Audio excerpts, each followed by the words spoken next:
Katika mtaa wa Tima mtaani aliishi mwanamke mmoja aliyejulikana kwa jina la Neema. Neema alikuwa na moyo wa kipekee sana. Alikuwa akipenda kusaidia sana. Alikuwa anachukua nguo zake alizoziona bado ziko vizuri, kuziosha kwa kuzifua na kuwagawia watoto wa mtaani na kina mama waliokuwa na hali ngumu kimaisha. Kila mtu alimjua Neema kama mama wa huruma. Lakini kama ilivyokuwa katika dunia ya sasa, si kila anayekutabasamia anakupenda kweli. Ingawa wengi walikuwa wakifurahia misaada yake, wachache walimchukia kimoyomoyo. Walisema, anaingiza tu, anatafuta sifa tu huyu. Lakini Neema hakuwajali. Alijua anachokifanya ni kwa ajili ya Mungu na watu wake. Siku moja baada ya kugawa nguo kwa watoto maskini pale uwanjani, mama mmoja mzee wa ajabu alimkaribia Neema na tabasamu la kinafiki sana. Alimwambia,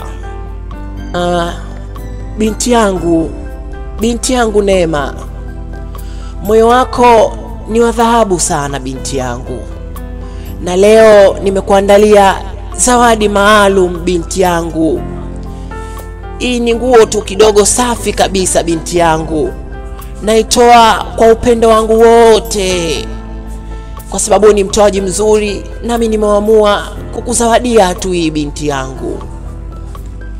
Neema kwa uaminifu wake wa kawaida alipokea. Hakujua kuwa ndani ya ile nguo kulikuwa na lahana nzito iliyoandaliwa kwa hila ya kumzuia asiendelee kuwasaidia watu.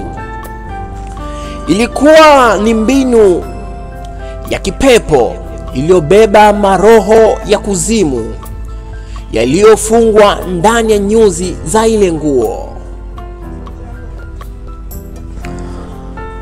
Siku ya kwanza alivyoivaa, alihisi baridi isiyo ya kawaida. Alifikiri ni hali ya hewa tu, lakini usiku alianza kupata maumivu makali sana. Na asubuhi ilipofika, Neema alikuta kitanda chake kimejaa damu sana, lakini hakuwa na majeraha yoyote yale ya kawaida kabisa yani. Kila siku damu ilizidi kutoka bila kuacha na bila sababu ya kiafya. Akatembea hospitali zote. Madaktari wakashindwa kuelewa chanzo cha tatizo lake. Pamoja na hayo yote, alianza kupata ndoto mbaya kila usiku. Alikuwa akiota anazungukwa na wanawake waliovaa mavazi meusi, wakimvuta kwa nguvu gizani, wakimwambia, umesambaza baraka zako sana, sasa tunazichukua zote. Mwili wake ulianza kuzoofu, akapoteza rangi ya ngozi, nywele zikaanza kudondoka kwa kunyonyoka. Marafiki wa karibu wakamtelekeza, wakizani ni ugonjwa wa ajabu. Lakini ndani ya moyo wake Neema alihisi kuna kitu kisicho cha kawaida tu baada ya kupokea ile nguo ya ndani. Siku moja akiwa hoi taabani, alikumbuka maneno ya bibi yake wa zamani aliyekuwa akimwambia maneno haya,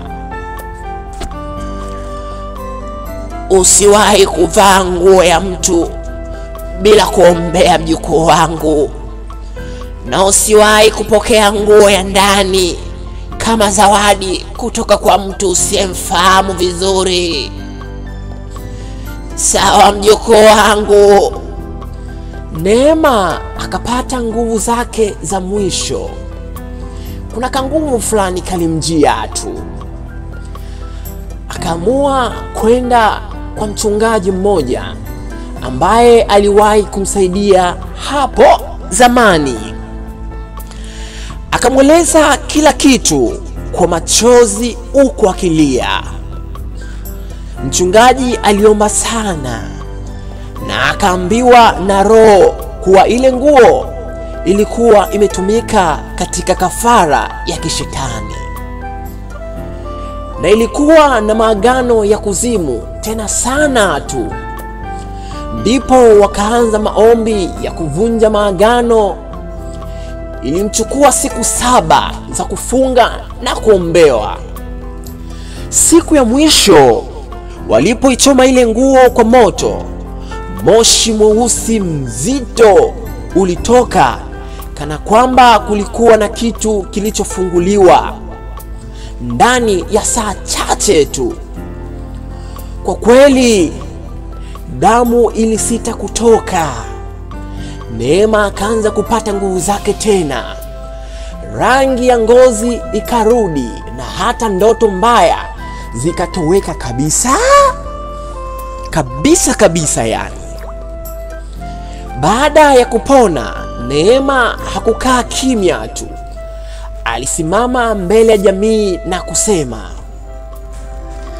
niliamini kutoa msaada ni tendo la huruma tu. Lakini sasa nimejifunza sana. Nguzo ya msaada lazima iwe na hekima na maombi.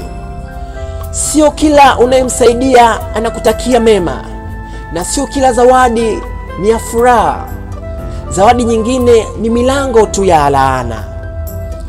Neema aliendelea kusaidia watu, hakuacha, kwa maana alikuwa anapenda kusaidia watu ndani yake.